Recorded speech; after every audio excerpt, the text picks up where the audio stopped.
Okay, Boker Tov, everybody. Is this anyone? Today's daf is daf Yudchet. We're in the middle of some really classic AvodahZarah. It's in the context of two very important themes that are being intertwined here. It sort of came because we spoke about not building stadia and scaffolds and platforms in terms of doing for the Romans as places of their courts and of their justice or the judgment, because obviously there was cases, particularly in the context of the Hadrianic persecutions, but otherwise as well, in which Jews were persecuted and prosecuted, and were sort of executed by the Romans, either for trumped up charges or for real charges, but for unfair laws and so on. It was sort of assisting them in those types of violent acts that actually would, cause the whatever, caused the execution of many Jews and of great rabbis. So as a result, we sort of start with one such story, just to remind you of Rabbi Eliezer, who was charged with heresy. And this was, and then we had a whole discussion about that, about his engagement with maybe some Jewish Christians and so on. And he actually got out of it. And then the Gemara, that led the Gemara to have a very important sort of digression, which has been like a major theme that I've been telling you all along, which is like, what are the real threats nowadays? Real threats nowadays are not AvodahZarah. The Gemara says that explicitly. The real threats nowadays are like heresies, sort of like alternate, things that are intellectually seductive, but maybe pernicious in terms of our commitment to our beliefs and so on. And then there's Rishus, the government, thing of positions of power that could, sort of pull us away from, in terms of the larger world, and Zinus, and sort of sexual freedom. So the Gemara really then sort of, spent its time like developing those themes. And we had the famous, story about Rebbe Lezer ben Dordaya. So it's Rebbe Lezer? I think it was Rebbe Lezer ben Dordaya. Yeah, anyway, that, about who when he tried to leave his life of like promiscuousness and running after prostitutes or whatever, he died as a result. It was so difficult, So anyway, so that's important in terms of the general theme of what are sort of the things that are seducing us away from a life of like keeping on the straight and narrow and the path of Torah. And then that actually then ties back. I don't think I mentioned this yesterday, because then we get back to other cases where the Roman government, persecuted and executed great rabbis, etc. The Haruge Malchus, and the story about where they took Rabbi Eliezer ben Pratya and Ben Prata, and Rabbi Hanani ben Tradion. So Rabbi Eliezer ben Prata actually got out of all the charges that were leveled against him, and now we're about to get to the story of Rabbi Hanani ben Tradion. But certainly, Rabbi Hanina ben Tradion, but of course the charges here that are leveled against them is primarily that they're keeping mitzvos and teaching Torah when the in the context of the Hadrianic persecutions, when the government is trying to outlaw it. So again, it also does, I should say, fit into that larger theme that what's out there in the larger world that's seducing us, power and intellectual seduction and free and sexual freedom, and what sort of keeps us anchored is a life of commitment to Torah and mitzvos. And it was exactly that commitment to Torah and mitzvos that the sort of Romans were trying to stamp out, and that at that period, and that that was why these great rabbis martyred themselves. Okay, so but most of the time, the Roman Empire, I'm not going to say it was benign, but it was quiet. Right. But there were intense periods of intense persecution. Yes, thank you. That is correct. And you were specifically in the context of these Hadrianic persecution. It was not like it was ongoing. There were periods.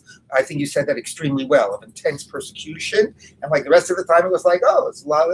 They build the roads and they have the bathhouses, and it's great to be part of the Roman, Empire. As long as they care about that. Exactly. As long as we're not being persecuted. Okay. So anyway, all right. So now we get to the story about Rabbi Hanina ben Tradion. Okay. So let's take a look. He only did. The Gemara says, remind you, the Gemara said that he was only charged with one thing. But he, in the end, we already know the end at the beginning. He, in the end, is going to be found guilty. And the reason the Gemara said is that he's going to be found guilty, or that Rabbi Eliezer ben Prata told him he was going to be found guilty, was because, he was not, was the Gemara, or was Rabbi Eliezer ben Prata? I think the Gemara said it. 1 minute. No. It says, no, he himself, he said to Rebbe Eliezer ben Prata, I know I will be found guilty because I only involved myself in Torah and not in Torah Gemilas Chasadim, right? So that's also very important, right? About that sort of, it's a life not just of learning Torah, but a life of deeds. And he himself acknowledged that he was too focused solely on Torah. And he sort of sees that that is ultimately, why he is going to be found guilty. So keep that in mind, Is it like this, to one degree, it's like this divine punishment. You didn't involve yourself enough in good deeds. You only involved yourself. So that's not why you're going to, I shouldn't say it that way. That's not why you're going to be put to death, but that's why you're not going to be saved, because you don't have enough merit, because you focused only on Torah. But there also will be, as we're about to see, a very practical tie-in. Because he only focused on Torah, ultimately, that's what got him into trouble with the Romans. It was sort of like before by Rebbe Eliezer, because he was involved himself with discussion with the Jewish Christians. That was why he felt that he was punished and by God. But that's also why the Romans seized him and suspected him of heresy. Okay, so it's like both, it's why God is doing it, and it's why the Romans are doing it. Okay, was there another Gemara I recall that the reason why he didn't get out of it was because he was too unbending. Okay, we're about to get. That's the Gemara we're about to get to. Okay. Also, Rabbi Akiva was saying Torah will lead to good deeds. It's not in this case. It didn't actually happen.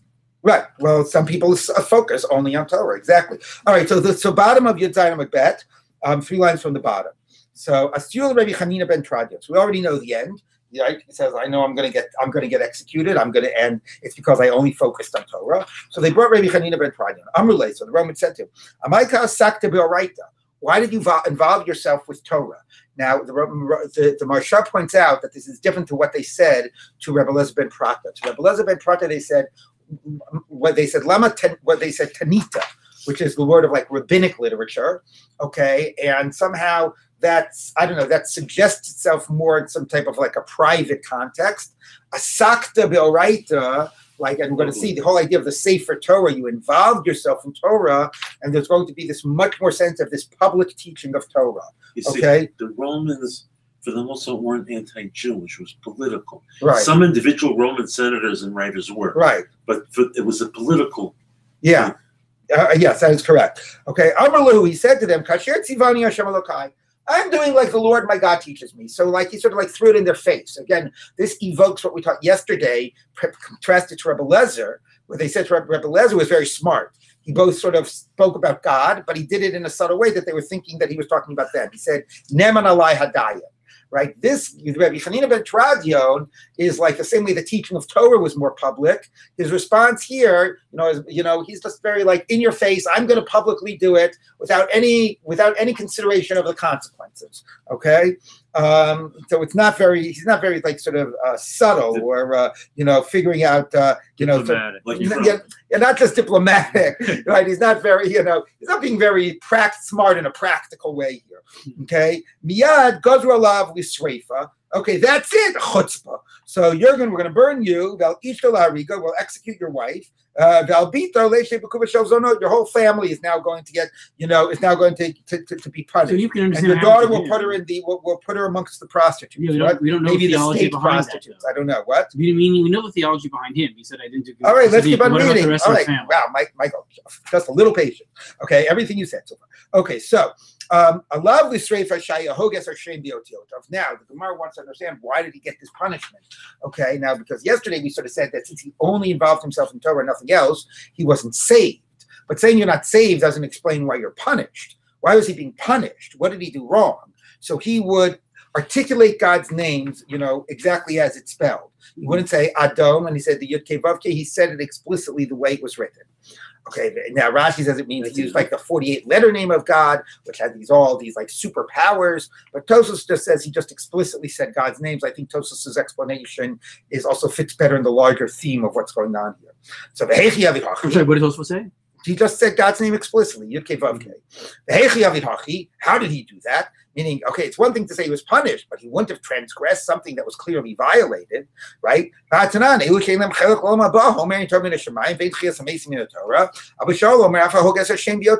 Even somebody who says God's name the way it's spelled, and assuming that we go like Abba Shaul. So the Gemara said, no, he just did it in order to he wasn't doing it for, maybe purposes of using its power, or he wasn't doing it promiscuously. He was doing it, in order to study, in order to understand, to understand Torah.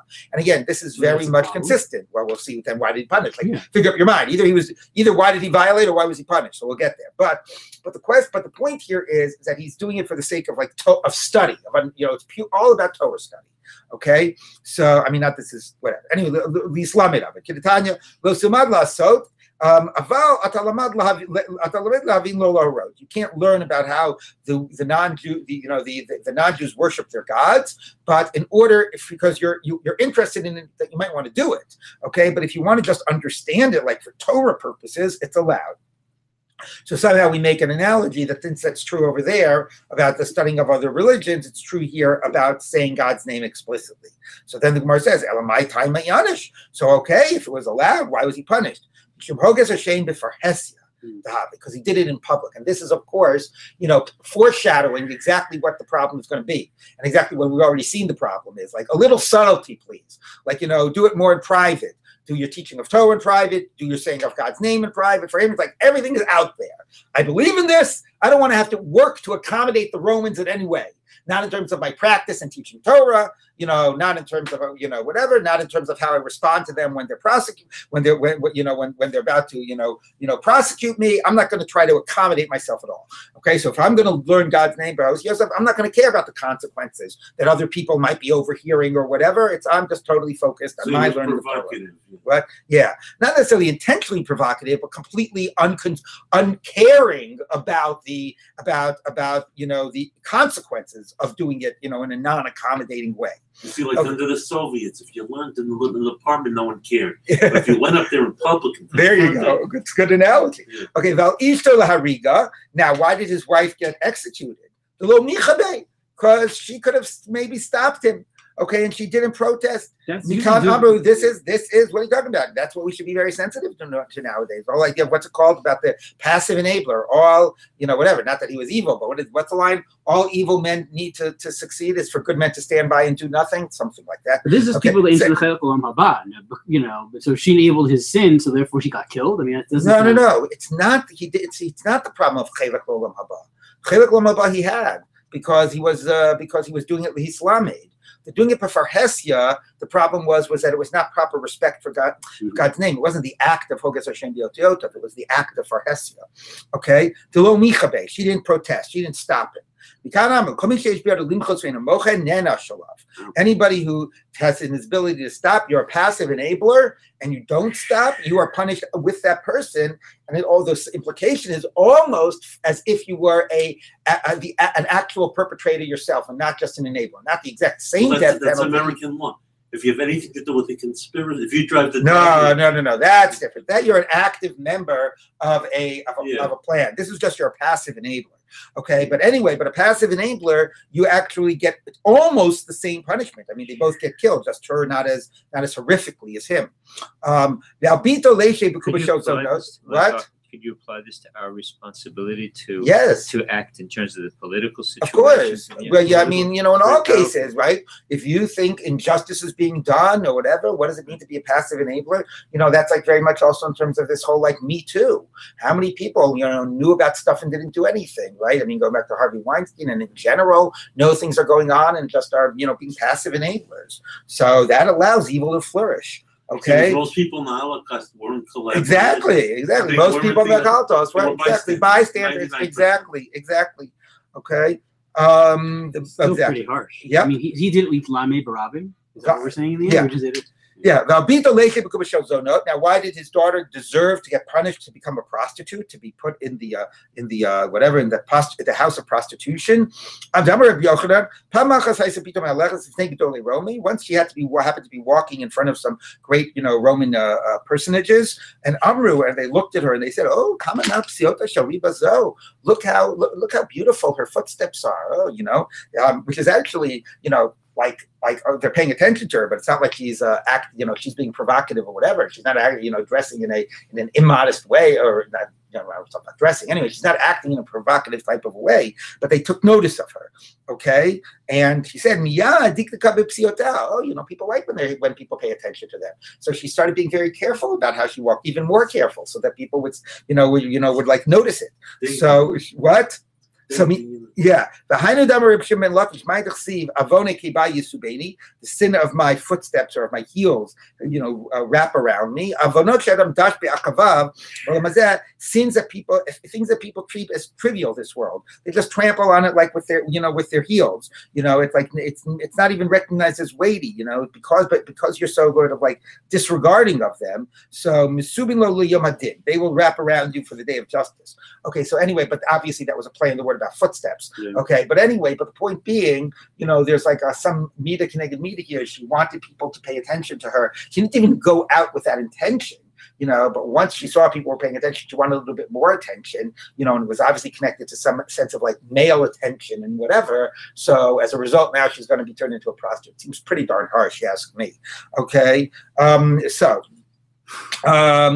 okay, so now the Gemara says, and all of this seems very harsh, right? Mm-hmm. How terrible is Hoget to Shem Biotav? Okay, it was for etc. I understand. And she also, whatever. She was just walking, and she wanted a few people. All of a sudden, she got a little flattered and wanted a few people to pay a little more attention to her for that few minutes, whatever. Anyway, okay.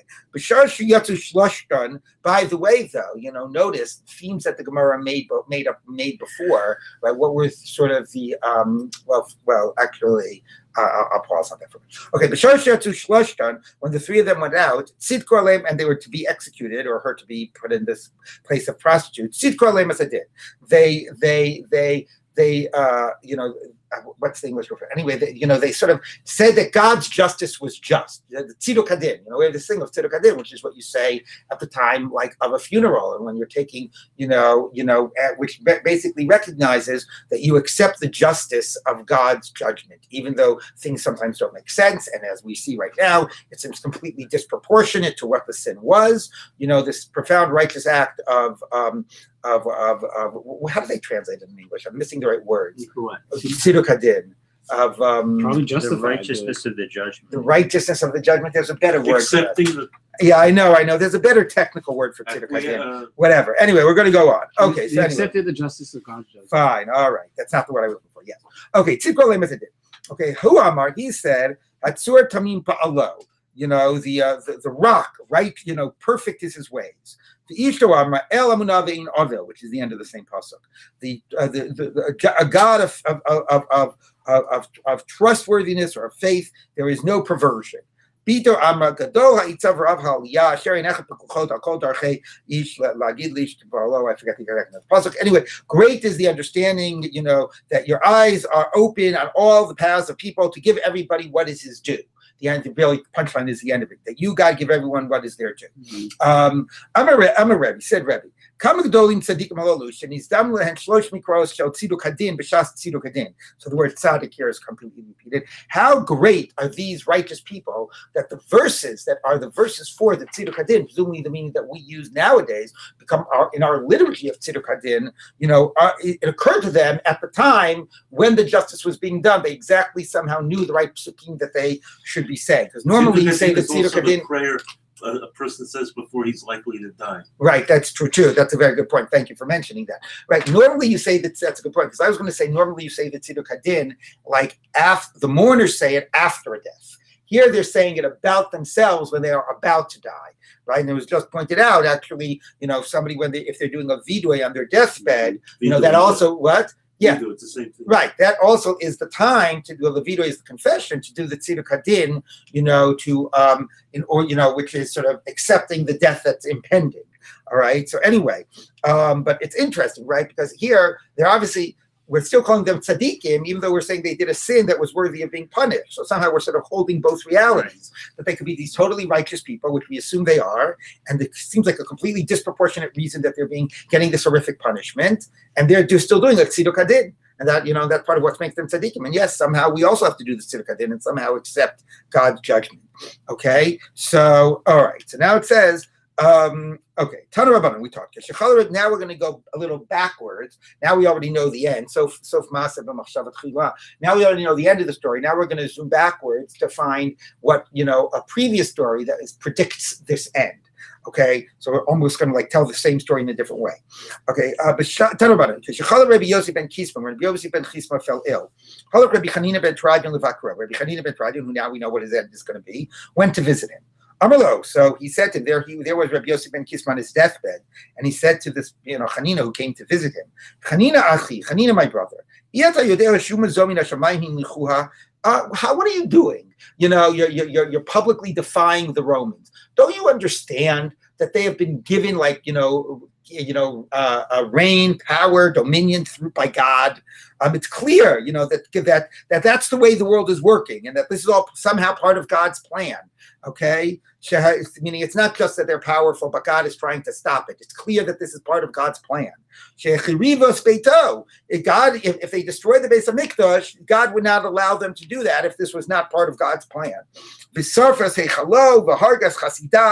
at how much power they've had over us. They've already murdered, great righteous people amongst the Jews. And they've destroyed the goodness of God. Maybe in terms of Tuvav is good one. Is good people. Tuvav. Excuse me. Tuvav. Right. The good God. Right. Thank you. God's. The good people of God's nation. The Adayin Hikayemes, and it's still successful. So clearly, whatever, again, this is like a tziduk hadin. We can't understand it, but clearly, this is the way God. This they have power. God wants them to have power right now. Roman Empire was the longest in Israel. There you go. The Ani Shamati Alecha Shatayoshe V'Osek B'Torah Makyo Kilos Barabi. I have heard that you are sitting and learning Torah, gathering. Remember what they said to him. Amai Asakta Boraita. It's exactly these words, osek b'Torah, but osek in this public way, gathering the masses in public, and you're there publicly, symbolically even doing it. You're not just like, teaching words, and then they come by and they say, what are you doing? And they say, oh, we're learning geometry. You're being very symbolically, you got the Sefer Torah right there in your chest, okay? Amar lo, he said back to him, from heaven will be compassion. Amrlo, this is such a great line. So Rabbi Yosef ben Kisma said back to him, I'm talking to you about, I'm giving you a rational argument. Okay, I'm making, a powerful point. I'm giving you good advice. The Rebbeinu Shalom will help. Like you are being so living in some other world, and you are just bringing trouble upon yourself, disaster upon yourself. Okay, so that's what exactly Rabbi Chanina ben Tradion, right? He did not want to accommodate. He just unrealistically expected God to have compassion, or he didn't care about that. He was just going to do what he was going to do. Okay. Yeah, we see this other times. I mean, it seems to me that other rabbis, get these great nisim, like the one you might get a nace if you know who got the nace yesterday, the person who was smart and the person who wasn't doing it properly. The point is that you can't be irresponsible. Okay. Yeah, there are stories that sometimes rabbis are saved with miracles, but I don't think you'll find that many of those stories have the rabbis acting completely irresponsibly and bringing upon themselves, this trouble. Exactly. Oh, except when all right, you know what, guys? We're not having private discussions. Okay. The Sefer Torah munach lecha b'cheikecha. Amarlo, he said back to him, Amarlo, when the show he did that. Tamiyani, I am astounded. Tamiyani, im lo yisrufo otcha vet Sefer Torah be'ech. If you and your Sefer Torah will not be destroyed. Now, I also want to remind you that Sefer Torah Munach B'Cheikecha was the first opening midrash of this Masechet, where God comes to Olam Haba, the Sefer Torah is Munach B'Cheiko, and God, and whoever learned is Osek B'Zeh, will yitos charo. So here he's doing the same. He's got the Sefer Torah, he's being Osek, etc. You could say, he's acting like God, right? So it's very sort of interesting in the themes here. Like on the one hand, the whole theme is that keeping Torah keeps you on the straight and narrow is exactly what you got to do to protect yourself from the religious dangers of this world. But in the future, it'll be very public. God will have the Sefer Torah b'chut b'cheiko. Right now, it might not make so much sense to do it in sort of this public way and to think that the future is already here and to trust in God. Like we also have to find ways to how to accommodate ourselves to the realities, which is a lot of what this tractate is. How do you live amongst the pagans or whatever and accommodate yourself to those realities? So he's sort of living an Olam Haba type of a life. He's already got the Sefer Torah B'Cheiko. He's not at all accommodating. Okay, so yes, the Sefer Torah is central, but it doesn't mean you go about it this way. Okay, so okay. Tamanim lo Yisuf lo Chavet Sefer Torah Be'esh. Amar lo Rebbe, Mani l'chai Olam Haba. will I get Olam Haba? Which is a very fascinating type of a question. Like, why did he think he wouldn't, and why did he have to ask him? So remember, at the previous Amud, right, when he was going out to be executed, he said, "Oh, I'm gonna be found guilty because I was only Osek B'Torah, as opposed to you, Rabbi Eliezer ben Prata, you were Osek in Torah and Gemilas Chasadim." So he understood in himself that he wasn't doing all that he was supposed to be doing. The Gemara even said it was like lo Elohei emet, like he wasn't even fully living a life of implementing Torah in a practical way, right? So the same way his Torah wasn't always translating practically into Gemilas Chasadim, his whole Osek Torah was not very practical, was not very recognizing the practical world, and maybe to some degree he even recognized that maybe he's not. I mean, it's funny to think he didn't think he would get Olam Haba. I mean, it echoes the Olam Haba before that Hoged Hashem, but maybe he said, like, look, I got to do what I got to do. Like, this is just, it's sort of like what's his name, who sort of said Ben Azai, who said, like, I just got to learn Torah. I can't get married. Like, it's like, this is where my passion is. This is what I've got to do. Like, I can't worry about this other stuff. I can't worry about doing it in private. I can't worry about doing Gemilas Chasadim. Okay, and maybe he recognized that there are consequences. So he even was wondering if he was going to get Olam Haba. Mani l'chai Olam Haba. Amar lo klum ma'aseh ba'aliyadcha. And here's the point about not just like the Torah, but the Maaseh. Was there some act of like good deed, an act, not learning Torah? Right? Why didn't he say, what do you mean Maaseh ba'aliyadcha? I've been spending the last 10 years teaching Torah in public in defiance of the Roman order. No, that's not going to get you Olam Haba, buddy. Right? It's like so funny. So, it's like, did you do some Maaseh? Klum ma'aseh ba'aliyadcha. So is it really true that we say that? I mean, philosophically, is it? No, whatever, Michael. These statements are not totally consistent. They're teaching its point. Most tzedakah. Yes, at one time I accidentally mixed up some Purim money with tzedakah money. And nevertheless, whatever the specifics are, I drew on my own funds to give the tzedakah money to the aniyim. Amrlo, im kain mitelcha chayecha. Keith, with your portion will be my portion, or migaracha yegarali, my whatever, same way of saying it. My portion will be, my lot will be with yours. Okay, Amru, lo hayu yami muatim, achanifta Rabbi Yosef ben Kisma. Rabbi Yosef ben Kisma passed away. V'halchu kol gedolei Romi lekavro, and all the greats of Rome went to bury him. Meaning, this was a guy who knew how to work with the government in power. Right? They recognized his greatness, and here, and they even went for his burial. V'spidu has been gadol. They even eulogized him. All right, so somehow he was able to keep a life of Torah and mitzvos and be even honored by the Romans and not get in trouble. Okay, because now when they came back, Rabbi Chanina ben Tradion, they found Rabbi Chanina ben Tradion. He was just going on his way. So here it was. In some way, he knew that his actions were not smart. He even knew what made him suspect whether he would get Olam Haba. Okay, and he just keep on doing it. Okay, and the person he trusted to tell him whether he would get Olam Haba, he didn't trust enough to listen to his advice. All right, it's very strange. Okay, not strange. It tells you about his personality. Of course, the other point that always strikes me is, you know what? He was there teaching Torah in the masses when the Gedolei Romi were coming back from the funeral, which means he wasn't there. He didn't go to the funeral of this great rabbi that he wanted anyway. So he was just so much, single-minded. Okay. So they took him and they said, "Oh, you're all about the Sefer Torah. You're so identifying with the Torah that you can't separate yourself from it." So here now we have the whole idea of sort of, making him one with the Sefer Torah. They wrap the Sefer Torah around him because that's his whole point. He's cleaving to the Sefer Torah. Like he can't, nothing he can do to loosen the grip. So they wrapped him in the Sefer Torah. The kifur b'chavilis marot. They also they surrounded him with these wood sticks. The hitzisu behenes or, and they lit the fire. The famous one, they brought these sponges of wool. They immersed them in water. They put them on his heart. It should be a very painful death. He should die a slow death. His daughter said to him, "Abba, erecha b'kach. This is how I have to see you. This is like to be in such anguish and to be such a disgrace." So Amar La, he said to him, "Ilmali anini srafti levadi. Had I just been burnt alone, hayadavar kashali. That would be difficult because I would have been ripped away from the Torah. Achshav." Shanini Sefer Torah, now being burnt with the Sefer Torah, like it's all about him. I mean, the powerful image, right? You cannot separate him. He is one with the Torah, right? He can't accommodate to the real world. He's living in another world and he's one with the Torah. So now that I'm being burnt with the Torah, and I'm totally identifying with the Torah even in my death, the one God who is going to come to defend the offense against the Sefer Torah, he will come to defend, my suffering and the offense against me. I have living my life as one with the Sefer Torah, so God will come. Again, he's not even at his moment of death, right, willing to acknowledge maybe he should have acted otherwise, right, which is the point. He's sort of like, I am happy to die for this. So I'm happy to die for the fact that I completely made myself one with the Sefer Torah, and I believe that God will come, ultimately, not to save me in this world, but ultimately, which is usually a strong rabbinic value, making your values align with that of the Torah. It's not a value, though. That's the point.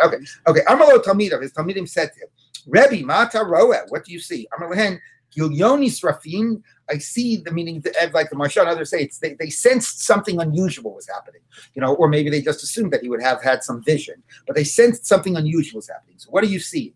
So he says, I see a Gilyoni Srafim or Gvilini Srafim. I see that the parchment is being burnt, Otiot Parchot, and the letters are flying up to heaven. And obviously the point being, him too, his body is being destroyed, and the soul going up to heaven, and he is sort of the whole point about he is one with the Sefer Torah. So they said to him, open up your mouth and let the fire go into you. Better the one who gave the soul should give it, and a person should not do self-injury, injure oneself. This is, of course, very important when it comes to there's very little in the Gemara that can be used for this entire field of Jewish medical ethics about, withdrawing treatment and so on, because the Gemara doesn't really deal with it anyway. So there's like 3 little scraps of Gemara that people use to develop a whole field of medical ethics, and this was one of them. Okay, which this is more midrashic anyway. Yeah, obviously, right. Anyway, but do not obviously, certainly about euthanasia or whatever, do not do any injury to yourself. You just have to let the soul depart. You cannot do anything to speed up that process. Amalo kalt tuniri. So a certain cult tuniri, I don't know whatever that word is, but it's obviously some Roman officer. Yeah. How do they translate it? One responsible for punishments. Okay, a Roman officer responsible for punishments. Rebbe, if I help you out, I make the flame higher and I take off the sponges. Will you bring me to the world to come? Amalo, hey, yes. Yishavali, swear me, Nishpalo, he swore to him. Yad Hibir Bishal Havis Vanatal Sugim Shatzemim Yalibo, Yatsa Nishmasa Bimira. Okay, and then he died quickly. Of course, the irony here being 2 things. Number one is I'm not going to injure myself, but this non-Jew, sure, let him go ahead and participate in bringing about my death. I don't know, non-Jews are also prohibited to commit murder, right? So there's a very interesting double standard going on here. And the other point being that he now not only can predict who's going to get Olam Haba, he can actually determine who's going to get Olam Haba, promise it to this person, swear to him, but he himself was uncertain about his own Olam Haba. Right? So it's like very bizarre, anyway. Some people also gain clarity in the moment of death. Maybe. Avu kafatz, it also, yeah. Anyway, Avu kafatz v'nafal tocha ur. Even this Roman officer jumped into the fire to kill himself because obviously he knew he was going to get in trouble, presumably, with the Romans for what he had done. Yatz Tabasco, a heavenly voice came out and said, Chanina ben Tradian v'chalstuniri mizumanim l'chayim l'chayim haba. Chanina ben Tradian and this Roman officer are both going to get Olam Haba. Okay, remember that was exactly what the story before about Rabbi Eliezer ben Dama, whoever it was. Dordaya, right. Dordaya, whoever it was. Okay, you're both going to get Olam Haba. One receives his reward in one moment. It's called Taniri. What? Here too. Yeah, it was the exact same line from before. Yeah. Okay, so over many years, but the other interesting thing that in my mind is that like, the Gemara here is obviously quite critical about Rabbi Chanina ben Tradion. He suffered this death. He gets Olam Haba, but, he himself was uncertain about his Olam Haba. The Gemara even said, he wasn't saved because he didn't do the Maasim Tovim, the whole thing. So the question I get is that by the identifying, Rabbi says, some people get it in one moment, some people take their whole lives. But still, at some level, you assume the people that they devote their whole lives and get Olam Haba by devoting their whole lives get a different type of Olam Haba than the person who gets it in 1 minute. But here, the fact that the Bas came out and said both of their names at once. This great rabbi and this Roman nobody who just did one good act, they're both going to get Olam Haba. It almost like equates them, right? So it raises again the question about how like makes us a little bit feel like, that he, it sort of echoes the sense that he himself was uncertain about his olam haba. Like, don't go ahead and think that just because he's a martyr, of course, whatever. Nobody is questioning his greatness, but don't think that he did the right thing. What he did was, obviously was not the right way to sort of navigate this situation. It was much harder to get olam hazard than olam haba. That's a good point too. Exactly. Okay. So now the Gemara says like this. Now, the story is not over. Bruria, Tvasayud Rabbi Meir's wife. A lot of famous stories about Bruria, but maybe you didn't know this part about her. Bartez Rabbi Chanina ben Tradion. She was Rabbi Chanina ben Tradion's daughter. Okay, now, of course, it says his daughter was assigned to this place of prostitution. That was presumably his unmarried daughter. Since Bruria was married, she was part of Rabbi Meir's household. She escaped this fate. Okay, but Havai, she was Amarlo. She said to Rabbi Meir, it's a disgrace to me that my sister is there in this house of in this shedda, whatever it is, a hut of prostitution. Of course, it's funny. She didn't say I'm concerned for my sister that she's been assigned that life. Okay. Shakal Tarkava the dinri. So Rabbi Meir took a whole bag full of dinari. The Azal Amar, and he went and he said, Ilo isabed ba isura. If she has not been violated, misaved nisa, miracle will be done and she'll be saved. Avda isura, if she has been violated, so lo isaved le nisa, so a miracle. Well, yeah, but he's not doing it in a public. Right, he's being smart. The point is, be smart. Okay, don't be stupid. Be smart. Okay, isaved le nisa, a miracle will be done. So anyway, but of course, what's also deeply disturbing here is that whether a Roman violated her determines whether or not she should deserve being saved. Like, that's not something you can, well, it's going to seem in this way maybe she could control it a little bit, but how do you control it? The Romans are basically assigning you to a life of prostitution. So it's this whole big problem that when something happens to a woman, it becomes, by a man, it becomes somehow the woman's fault. The woman becomes defiled, and, and the woman somehow suffers as a result. Do you think he really means to say if she didn't do it willingly? Well, it's not exactly what it says. Right, it says, is aved ba, done to her. Okay, so let's take a look. Maybe. Okay, Azul Nakat Nafke Kechat Parsha. He went up and he dressed up like a soldier or a knight. Amrullah, Ishmi'inili. So he went to the house of prostitution and he said, come, I'm going to hire you. Listen to me. Come and have sex with me. Amalei, she said to him, Tishtana Ana. No, I can't. I'm having my period. I'm a nida. Not the halachic point of a nida, but basically people presumably wouldn't want to have sex then. Amallah, mitrachna mirtach. I'll wait for you. Okay, I'll come back in a few days. Amarlo, nefishin tuva shapir minai. What do you want me? There's a lot of women here that are much more beautiful than I am. Amar, so he said, Rabbi Meir said, Shema mina lo avdi isur. I see that he has not, had sex with any man. Called asi amar lehachi. It must be that anytime somebody tries to hire her, she dissuades him this way. Of course, the point is, it doesn't mean she's always successful, right? And especially since she's being forced into this life of prostitution. But anyway, he chose to read it, and maybe if we want to say that this is what it meant before, that he chose to understand that it meant that she didn't have sex, or certainly that she didn't willingly go along with it. Okay, Azol Lagabi Shomadida. He went to her, the guy who was watching over her. Amarle Hava Nihale. Give her to me, meaning I'll buy her off of you. So Amarle, he said to him, Mistafina mimachusa, I'm afraid from the government. I have to keep her, these zonot in line. And so Amarla, Kol Tarkava Dinra, take this whole bag full of dinari, Palgaplach, half of them use as an offering, Rashi sort of says, to bribe, the Roman officers that'll get you in trouble. The other half keep for yourself. What do I do after the bribe money is used up? And they're still asking for more bribes. Now, the Maharsha is an interesting insight. The Maharsha says that maybe it's not just a bribe. Maybe the point was the reason that they assigned her to a house of prostitution. Do you remember the Gemara before? Right, this is echoing the Gemara before, right? That the Romans, they make these, the houses of prostitution, and they speak about the Romans collecting a mas, collecting a tax. So the Maharsha said that maybe what they meant was that they actually get a tax. They get a cut of the, like in some countries, where is it that the prostitution is legalized? In Amsterdam or whatever, other countries? Vegas. Vegas, that's true. But anyway, but the government gets the government actually profits from it because, then they have to report their earnings or whatever. Anyway. It was part of the adulterous rights, the prostitution. Right, although I don't know if that was Zono. That was more like Geisha or something. Geisha, so whatever. Anyway, but yeah, I'm not sure this is the same. Anyway, the Maharsha reads it that, what do you call it? That, that part of the reason that they did this was it was like state-run prostitution, and they got a percentage of it. So then he's saying, so I can give what she should have been earning, I can give them out of this bag of dinari, but eventually it's going to run out, and they're going to want her earnings. So what do I do? Say, may the God of Meir save me. Be mitatis, and you'll be saved. And he agreed, and he thinks, okay, yeah, sure. No, so wait a minute. And mitatis, no, I'm sorry, and you'll be saved. No, he didn't trust it. Amalei. Who's going to say that that's going to actually do any good? I'll give you a demonstration. There were certain evil dogs that would attack people. Okay, Shakikala, he took a clump of earth, Shadabu, he threw it at those dogs. They were going to come and attack him.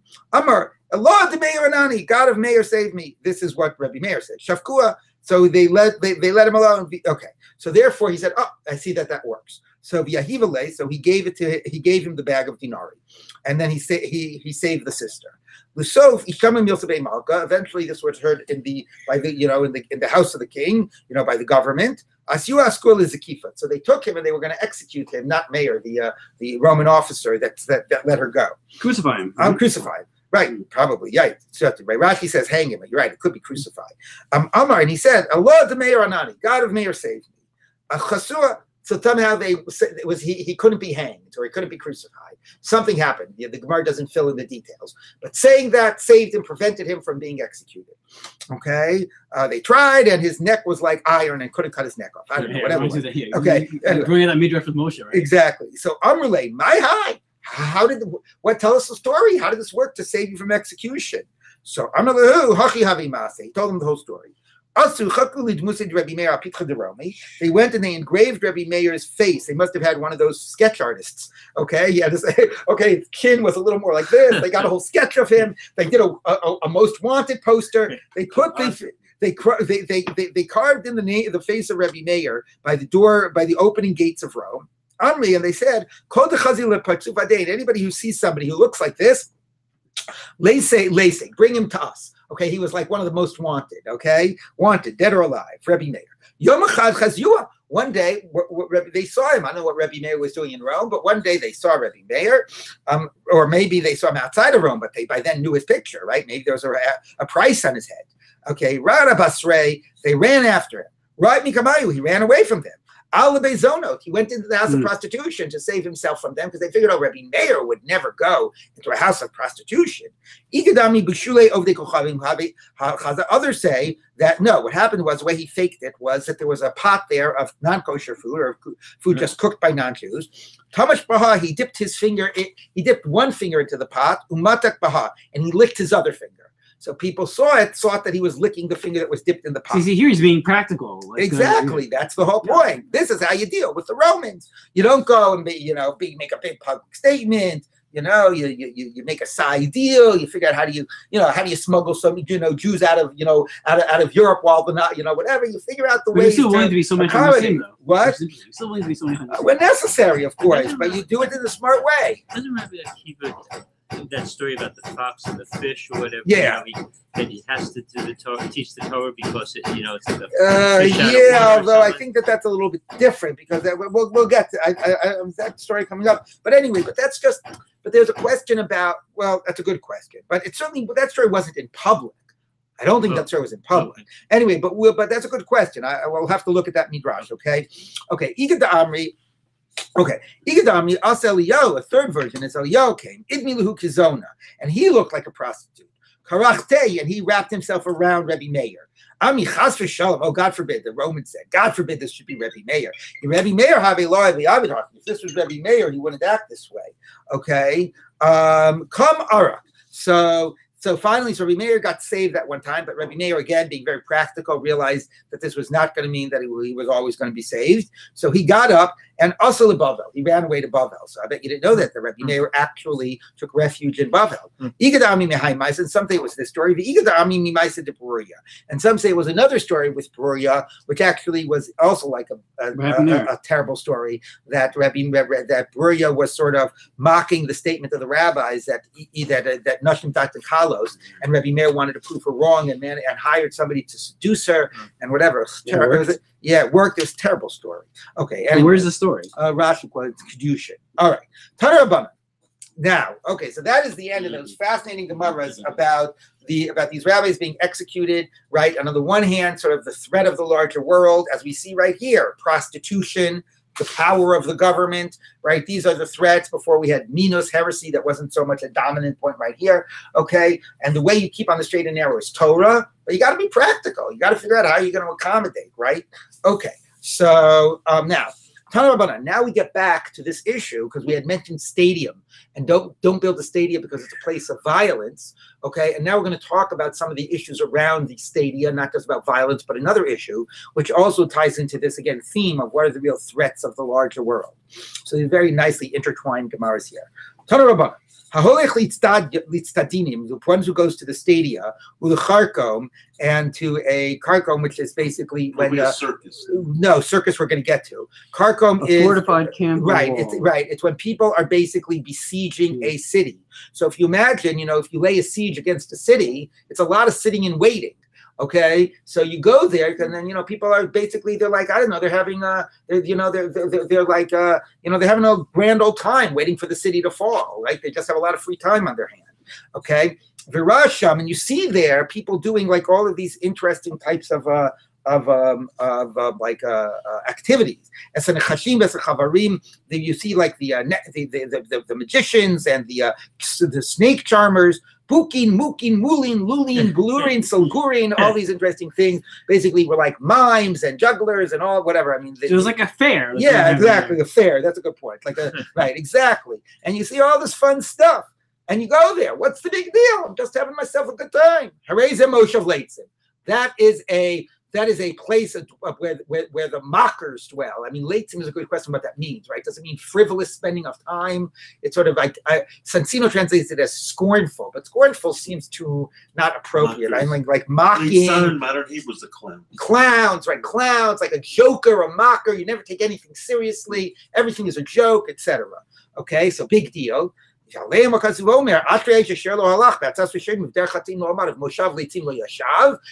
the man that does not go in the way of the wicked and does not sit with the jesters and the mockers and so on. Because his desire is in Torah. So here it's talking about something that obviously is not as bad as like these sexual seductions and all those other things, but is also what removes somebody from Torah. TV, your iPad, Netflix, etc. Okay, so these are the things that are not seen as evil, but they're the things that ultimately eat away at what a real firm life and a commitment to Torah is supposed to be. Okay, it's going to lead you away from Torah. Okay, don't say what's the big deal. Obviously it leads you away from Torah, the 5 minute, the time you're there, but it leads you away from not just then, it has broader implications. It leads you away from a life of immersion and intensity in Torah. Okay, Ramini, I'll ask you on this. Hochin litztadinim, mutter. We have a Tosefta that says that it's permissible to go to the stadia. Because you can cry out and save somebody, meaning when they have the gladiator games, if the people, do the thumbs up, then the guy gets saved. So you can save a life. Okay, it's mutter to go to this besiegement because maybe you'll be able to actually accomplish some political aims. You'll be able to get friendly with people in power. Rashi says maybe you'll be able to get enough friendly with some of the army there that you'll be able to influence how they treat the people once they conquer the city. But don't sort of become one of them. Like, you can get close to them to try to have a position of influence. This is again, like, be careful with the Rashut, but don't go ahead and like be, a member. Okay. Don't be one of them. Now, the Gemara says, and if you do, then that's forbidden, because you have to keep your distance. Anyway, there's a contradiction about both of these things, about the stadia and about this besiegement, this camp of besiegement. We have a way. When it said you can't go to be part of this camp of besiegement, that's if you're really like going to be unified with them and be one with them, as opposed to if you're going to just try to influence them. Of course, the funny thing is that that is that it sounded like I would have said the difference was, what's your intent? Are you going there because you want to see the jugglers and the dancers and the mimes? That's forbidden. Are you going there because you want to have some, very good pragmatic purpose and you're trying to influence them politically? That's a different story. Anyway, okay, that's number one. But how about the stadia, right? If you're going there to save a life, that should always be mutter. So the Gemara says, Tanai, it's a debate of Tanaim. The first position says you don't go there because it's a place of mocking and jesting and whatever, frivolity. Okay. Rabbi Nassan allows it for two reasons. One, because you cry out and you can save a life. The other is because you can also testify that if somebody does get killed, you can testify to and that his wife can get remarried, that you saw him killed. So the question is really, so why would the rabbis disagree? These are really important purposes, right? So I think that you could explain the rabbis would disagree for two reasons. Number one is, what's the real reason you're going? You're really going because you want to have a good time. But you sort of rationalize it and, I'm going to go, and you know what? I'll be able to do my thumbs up thing. And if I see somebody get killed, I'll be able, but the real reason you're going is to have a good time. So the rabbis sort of say no, give us a break. We know what the real reason is that you're going. And so, of course, Rabbi Nosson could say, what do I care? If at the end of the day, your presence there can do some good, then it should be okay. But anyway, so that's one way of understanding. The other way is the rabbis, presumably, right, if somebody is really going purely for the purpose of saving the lives and testifying, I can't imagine that the rabbis would be against it, that they see Moshav Leitzim so horrific that we're not going to let somebody who's going with his pure purpose. But I think the rabbi's point is, give us a break. That's not really why the person is going. Okay, anyway, so now the Gemara continues. Tanar Baram, we talk. You don't go to theaters and to circuses. Because they do zivul for AvodahZarah. Divrei Rebbe Meir. Now, what's zivul?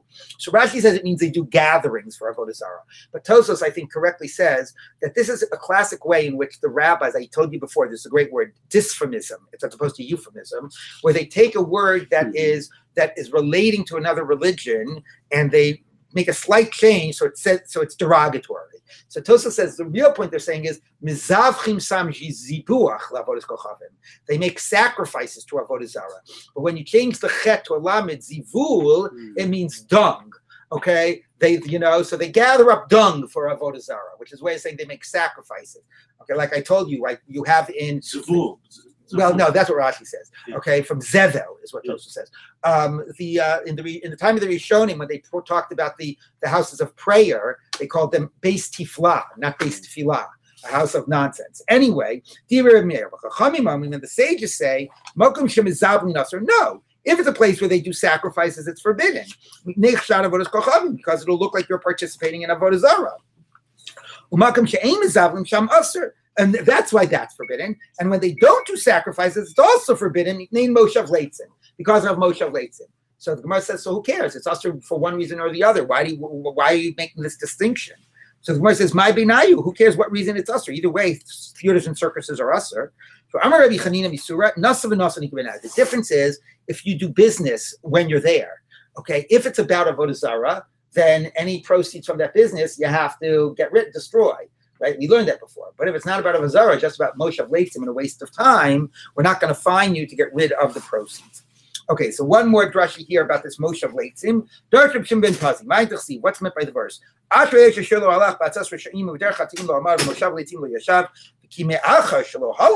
the guy didn't go in the way of the wicked, how does he ever be there long enough to stand? Stand means you, not just you're going towards them, but you're standing with them. And if you didn't stand with them, how did he sit? Because it says, praises the man who didn't go in the way of the wicked and didn't stand, with the sinners and didn't sit with the leitzim. So if you didn't do the first ones, you're not going to do the later ones. So, and then how did it lead to him being a leitz if he never got to that stage? This is telling you, exactly. If you stop at the beginning, it won't go on with the progression. But if you don't stop in the beginning, this is going to be the progression. If you start I'm just going, like it says, like that's echoing the phrase of halach l'tir tarot, l'tir kasot. I'm just going to check it out. There's a fair going on. I'm just going to walk by. It's fun. It's interesting. Okay. If you go, Where were we? Sova Lama, you're not just going to walk by. You'll stay there. You'll spend some time in the circus, in the fair. And if you stand there, might as well sit. Spend an hour here. If you're sitting there, then you'll become caught up in all of that mockery and frivolity. And, it leads to basically also the other point here, besides Bittul Torah, is, it's a real question about, do you have a sense of like seriousness of purpose in your life? Your life is a serious thing. I mean, that people will sort of say like, that's like an issue, in the contemporary culture with all I was, saying, iPads and Facebook and Netflix and all that stuff. It's like, life is just about entertainment, right? Now it's, it's like, you just want to like, whittle away the time, entertainment, things are trivial, okay? So that's part of the Leitzin problem. The Leitz is the exact opposite of like a seriousness of purpose, a seriousness of why I'm on this earth and so on. So it's that's an attitude. The Romans had them to keep the masses. Exactly, to keep the masses occupied. Yeah. But the point is it gets you caught up. It's not just a question of time. It's a different way in which you relate to what your life is all about, okay? And what you do with your time and what your time should be spent. Okay, so the imamat sofa leishevim yokev sofa lalutz v'im latz, and if you become a late, so relavukas vomer im chachamta chachamta lach. If you're wise, you'll be wise for yourself. If you latz the levad chatisa, and if you become a late, that'll be your own burden to carry. Amar Rebbe Lezer, call him mislot seitz. If anybody who becomes a late, who's like a mocker, a gesture, whatever, like a frivolous, yisurin bain alav. Bad things will happen to you. Shenemar the ata alti slots too. Do not become scornful, or do not become a mocker. Pen yichasku mosrechem, lest your afflictions become strong. Amar lehu rabbanon. Rabbi said to the rabbis, beneath the rabbinical students. B'matusa, like, at your leave, like, do me a favor, guys. But don't kid around. Don't be so frivolous. Like, he's saying this to rabbinical students. Like, maybe he walked into a shiur once and they were all telling some joke. I mean, you're also supposed to tell a joke when you started here, but they weren't just telling you a joke. They were being totally frivolous. He said, look, do me a favor. That's really a bad midah. And bad things will happen to you. Amar Rav Katina, said Rav Katina, if you spend your time with these frivolities, you will have less food, meaning you'll make less of an income, because that's another thing. If you have a seriousness of purpose, you can be driven not in Torah, you can be driven in business, but if you're spending all your time with entertainment and frivolities, you're not going to be earning as much money. God withdraws his hands from the Lotzim, his hand that sustains the world. Eventually, they're going to lead you down to the path of perdition. You like that word, perdition? When's the last time you heard somebody say that? A haughty one, is like wicked, and he is called a late. Oseb evrat zadon. He does in transgression or in wickedness, he's evil. Vein evra, and evra, anger. Ella gehenna. Shenemar yom evra hayomahu. Fine. I'm Rabbi Oshaya. Kol misyaher. Now, since the word also spoke about yahir, haughty and arrogant, right? So we'll say the same about arrogance. Anybody who's arrogant, nova begehenim. Shenemar zayde leit shmo seberat adon vein evra legehenom. Shenemar yom evra yomahu. I'm Rabbi Chanilai ben Chanilai. Interesting, father, same name. Kol hamislot seitz. You bring destruction to the world. Lest your afflictions be great. Because destruction I have heard, and therefore destruction to the world. I'm Rebbe Lezer. It begins with just personal affliction when you're late, and it ends with destruction. So this is a great end for we'll end here today. He sort of worked this into the pasuk itself. The end of the pasuk is Batzat Risha'im, the path of the wicked. But he said, Ashrei Ha'isha Asher Lo Halach L'tir Tarot L'Kir Kasod. He weaved it into the verse. Praise be the man who did not go to the theaters and the circuses. Shalom de Kochavim. U'b'derech Hata'im Lo Amad, and didn't stand with the wicked. Shalom Amad B'Kangion. He didn't stand like with the Kangion, some type of like a thing with like wild animals, like a type of a sport. Okay. U'b'moshav Leitzim Lo Yashav Shlo Yasher B'Tachpulot. And he did not sit in tachpulot, which is also some type of a gathering of entertainment. Shema Yomar Dam Hovelo Alachi Toto Kirkasov Lamadati Bitungon Elech Vetgar Bishina. Okay, fine. The rabbis told me I'm not supposed to go and entertain myself, but let me just sleep away my day. Okay, Talmud Lamar Ubetoto Yege Yomam Balai. It's not enough to not do bad; you have to do good. You have to invest your life in purposeful living and in living a life of Torah. And in the end, of course, the theme here that you keep to a path of Torah, but try to be a little smarter than Chanina ben Tradion and try to know how to accommodate the larger world in which you live. But ultimately, it's your commitment to a life of Torah that is, what the Jewish life is about, and it's going to keep you on the straight and narrow. Okay, so we will end with that.